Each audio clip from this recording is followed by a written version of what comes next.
All right, let's talk about Dan Campbell exposing the Detroit Lions for lies.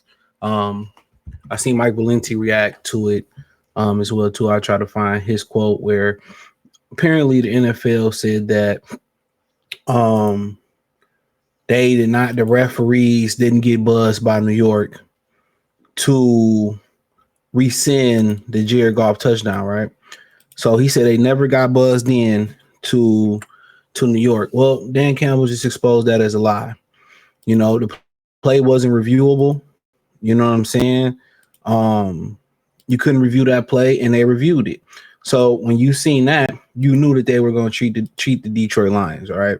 Um, but let's let them cook. So uh, 3, 2, 1. Regarding the trick play, you said in the past you kind of run over those plays with the officials beforehand. At any point during that process, were you given assurance that the way you ran it was a legal play? Yeah, I don't even want to talk about it. I don't. And I'm sorry, Jeremy. I really, it's just, it's a real sore spot, and it's. I told the team I take full responsibility for that. I do. You know, and players did exactly what we told them to do. Goff did exactly what we told him to do. David did, and I will take that.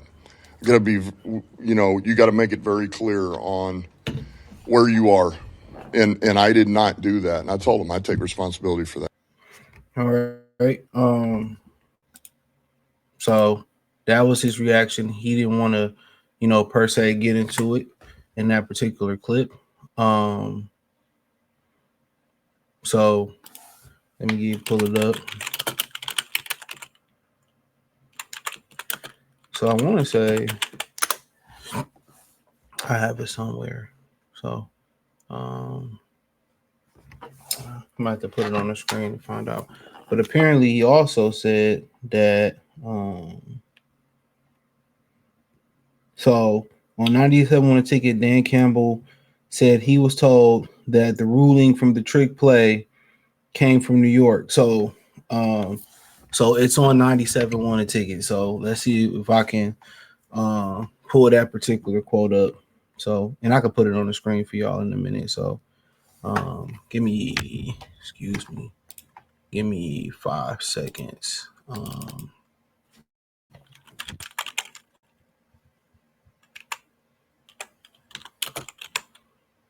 Let's see if we can find this. So see if I can put this on the screen. Let's see if we can actually find the quote. Here we go, right here. So let's see if we can directly find the audio of him saying that. But we already knew it came from New York. You know, they'll lie. You know, they'll sit here flat out and lie. You know, at the end of the day, when y'all seen that, you already know they never wanted the Pistons to win the championship. They didn't want the Wings to do what they did. They don't want the city of Detroit to have nothing. In reality, every year, if it could be a team from New England, if you know the history about New England, you know. If it could be, New England, New York, and LA, that's what they prefer, the championship to be. A lot of the times, it's just all the other teams, Atlanta, Cleveland, the Milwaukee's, outside in the NFL, Green Bay, and it's depending on the sport, it's outliers, right? They're outliers. They're outliers. Like in the NFL, Kansas City, if you know the history of Kansas City in the NFL and them, the Hunt and the merger and all that type of stuff, yeah, they play their particular favors, right? And it is what it is. It's I can't find a particular clip, but if I find it, I will, do a short or something on there. I look, but at the end of the day, why lie about something so small and so petty? You broke the rules to take a touchdown off the board, and then proceeded to have several other questionable calls. It is what it is. One thing about it, I felt like in this situation, Roger Goodell talked about how every network wants the Lions. They're fun to watch. They score a bunch of points. Prime time is always exciting when they playing, right? Why wouldn't you want to transfer the power from Kansas City to Detroit? We're way more fun to watch than Kansas City. But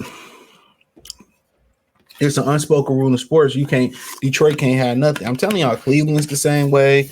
A lot of other teams around there is the same way, depending on the league or whatever. And I mean, it's frustrating, but I was having a conversation. Y'all see a video I had coming at some point talking about the NFL will never let the Lions win a Super Bowl, right? And I was having a conversation with a brother at the gym today, and he said, "Hey man, they got to take it." And I'm gonna do a video after that video, kind of amending what I said a little bit. But he said the Lions got to take it. He said the Pistons had to take. Just remember when the Pistons, took the championship, the first one, 88-89. What's the first thing they did? They were celebrating their championship, and they took Rick Mahorn off the team due to the expansion. I think Minnesota was one of the expansion teams. That's the first thing they did. They also changed the rules. Oh, it got to be flagrant. It got to be, or you can get fined, then you can get suspended. They changed the rules because of the Pistons. They don't change the rules for the Lakers. They don't change the rules for the Patriots. They don't change those rules for the teams they like. If the Jets good, if the Giants good, you know what I'm saying? They don't change those teams like for that. They started to make rules where the San Antonio Spurs can't win it. They started to change rules so if Cleveland Browns ever win it, they started to change those rules like that. That's when they started to change rules. All right. That's when they started to change the rules when it comes down to teams like that. And that's the God honest truth. That's when they started to change the rules. When the teams that's not supposed to win, right? That's when they come in there and for the most part, they want to start the rule changes. So we already know what it is, man. We're not shocked. We're not flabbergasted by it. We knew when we seen that first play, we knew what time it was. We knew exactly what time it was when we seen that first play. So it is what it is. I appreciate the love, support. Check out Detroit Lions Talk playlist. Hit the link tree. Find me on X, Instagram, Spotify, Anchor, Cash App, Venmo, PayPal, Amazon, Kick, Twitch, the whole nine. I appreciate the love, support. Let me know what you girls and guys think in the comment section. Peace.